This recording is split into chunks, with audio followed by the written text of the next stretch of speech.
সালামের সাথে সত্য মানবতার জন্য যারা ত্যাগ স্বীকার করেছেন তাদের সবার প্রতি কৃতজ্ঞতার সাথে শুরু করছি।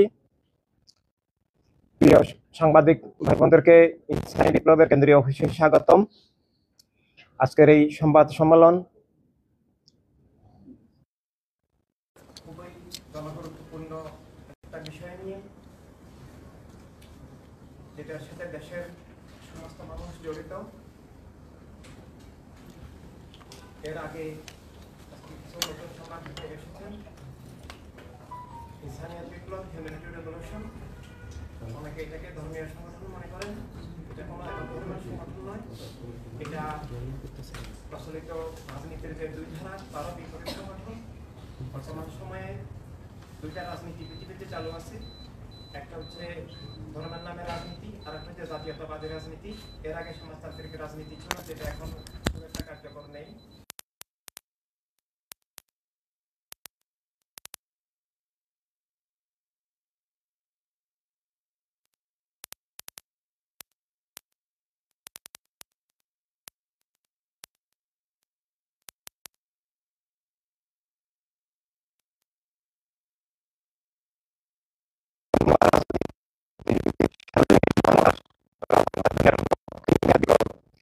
এখন মূল আলোচনায় আসছি। চেয়ারম্যান সম্প্রতি বাংলাদেশে অনেক হচ্ছে, জনগণ গণতন্ত্র চেয়েছিল,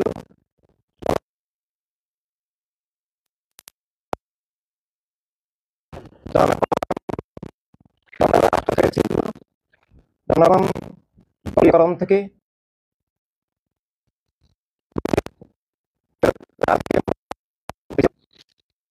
আশি লক্ষের জনগণ ব্যক্তিগত আন্দোলনে সাড়া দিয়েছিল।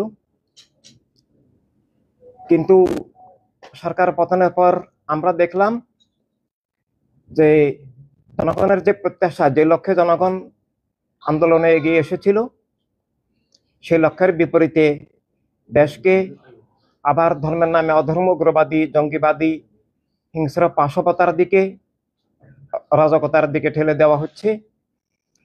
দেশের অর্থনৈতিক মেরুদণ্ড ভেঙে দেওয়া হয়েছে, আইন শৃঙ্খলা পরিস্থিতি ধ্বংস করে দেওয়া হয়েছে, আইন শৃঙ্খলা বাহিনীকে ধ্বংস করা হয়েছে, কলকারখানা, সাম্প্রদায়িক রাজনীতির বিদ্বেষের প্রতিফলন হিসাবে অনেক শিল্প কারখানা, শিল্পপতিদেরকে গ্রেফতার করা হয়েছে, শিল্প কারখানা বন্ধ করা হয়েছে, লক্ষ লক্ষ কর্মজীবী মানুষ বেকার হয়ে গেছে। এই অবস্থায় এমনিতেই দ্রব্যমূল্য মারাত্মক আকার ধারণ করেছে। আমরা দেখেছি যে 1500 টাকার যে চাউলের বস্তা, সেটা 1800 টাকায় পৌঁছেছে, সেটা এখন এই মাসে এখন 2100 টাকায় পৌঁছে গেছে। এভাবে সবকিছুর দাম বেড়ে গেছে। এটা হচ্ছে অর্থনীতিকে ধ্বংস করে দেওয়া, এটা অর্থনৈতিক ব্যবস্থাপনার অদক্ষতা এবং অপরাজনীতির একটা দুঃশাসনের ফল।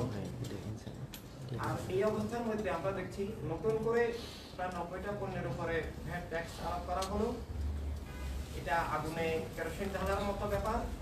এমনি মানুষ ভোগ্যপণ্যের, নিত্যপণ্যের মাত্রাতিরিক্ত মূল্য বৃদ্ধির কারণে, মাত্রাতিরিক্ত মূল্যস্ফীতির কারণে জনজীবন ভয়ঙ্কর অতিষ্ঠ, ঘরে ঘরে হাহাকার, ক্রাইসিস, চাকরিচ্যুতির কারণে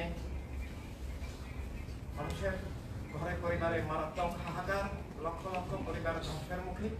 এর মধ্যে আবার নতুন করে অতিরিক্ত ভ্যাট আরোপ, এটা বাজেট ছাড়াই, এটা অর্থ বছরের মধ্য সময়ে এসে এভাবে নজিরবিহীনভাবে এভাবে দ্রব্যমূল্য আরো বৃদ্ধি করে দেওয়া, এটার ভ্যাট আরোপের মানেই হচ্ছে দ্রব্যমূল্য বৃদ্ধি পাবে, যার একসঙ্গে সামাজিক অস্থিরতা, অশান্তি তৈরি হবে এবং চুরি ডাকাতি, রাহাজানি, অরাজকতা, লুটতরাজ বেড়ে যাবে।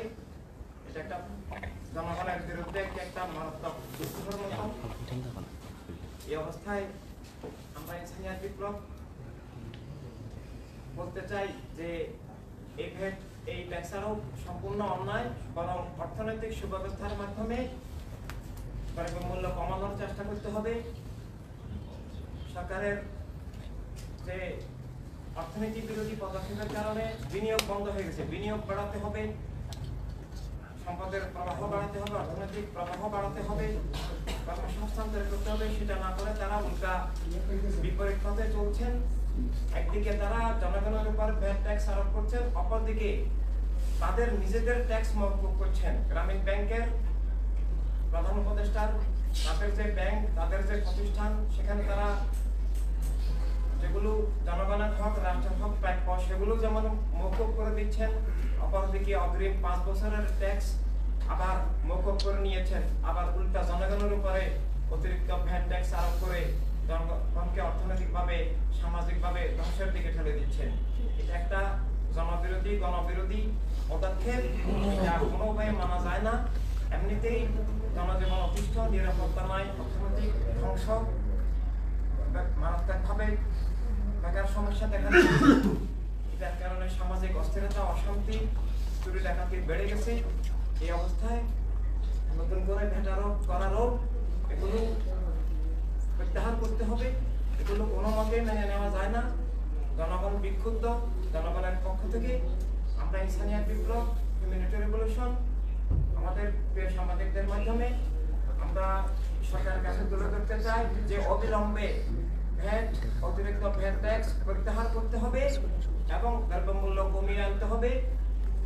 বন্ধ শিল্প কারখানা চালু করতে হবে।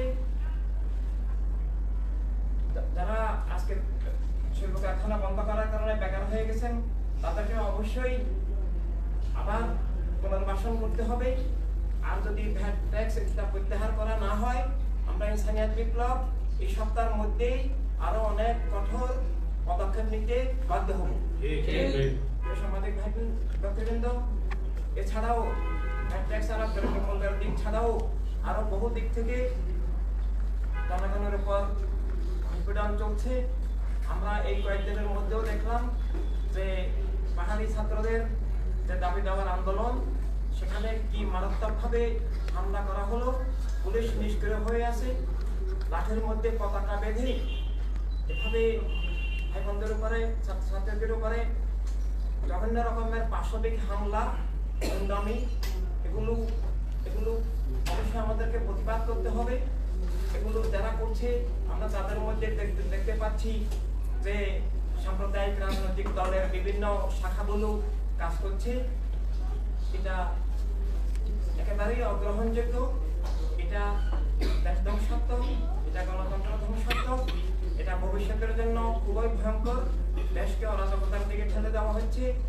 এ ধরনের নির্যাতন, নিপীড়ন, অন্যায়ের আমরা প্রতিবাদ জানাচ্ছি।